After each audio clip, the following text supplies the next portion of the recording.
सुप्रभात विद्यार्थियों। आज हम 8th क्लास की कविता ध्वनि के शब्दार्थ पढ़ेंगे, जिसके रचयिता सूर्यकांत त्रिपाठी निराला जी हैं। सूर्यकांत त्रिपाठी निराला जी छायावादी युग के कवि हैं, जिनका जीवन काल 1898 से 1961 रहा।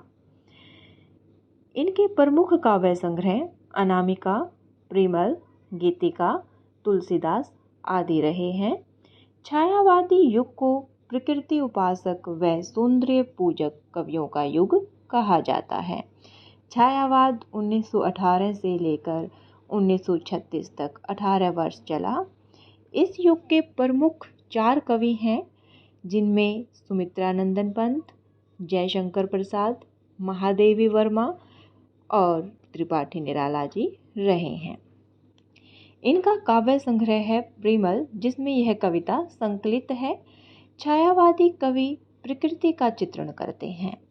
वह मानवीकरण, अनुप्रास, रूपक और उपमा अलंकार सभी छायावादी कवियों के अंतर्गत मिलते हैं। इस कविता के कुछ मुख्य बिंदु हैं।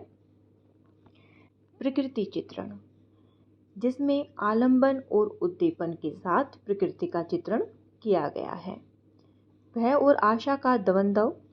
सूर्यकांत त्रिपाठी निराला के जीवन में काफ़ी उतार चढ़ाव आए, जिसका प्रभाव इनकी कविताओं में देखने को मिलता है। तीसरा पॉइंट है वसंत ऋतु का मानवीकरण। वसंत ऋतु को इन्होंने मानवीकरण के रूप में लिया है, अर्थात सजीव मान लिया है।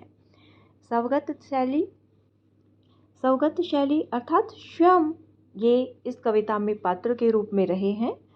इनका खुद का करैक्टर है इस कविता में। और छंद मुक्त शैली का इन्होंने प्रयोग किया है। छंदों के बंधन से मुक्त कविताओं की रचना करने वाले सूर्यकांत त्रिपाठी निराला प्रमुख कवि रहे हैं।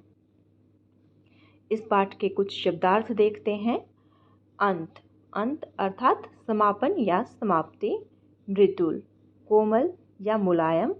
वसंत, हरियाली प्रदान करने वाली ऋतु। पात मीन्स पत्ता।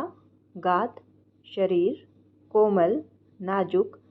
सौवन, सपना। निद्रित कलियां, थोड़ी खिली हुई कलियां अर्थात अध खिली कलियां। प्रत्युष, सवेरा। मनोहर, सुंदर, मन को हरने वाला। कर, हाथ या सूर्य की किरणें। पुष्प, फूल। लालसा, चाह या अभिलाषा, इच्छा। तंद्रालस, नींद से अलसाया हुआ। नव मीन्स नया। सहर्ष, खुशी के साथ। अमृत, सुधा, पीयूष। तो ये थे इस कविता के कुछ शब्दार्थ। इसके अगले पार्ट में हम इस कविता की व्याख्या करेंगे। धन्यवाद।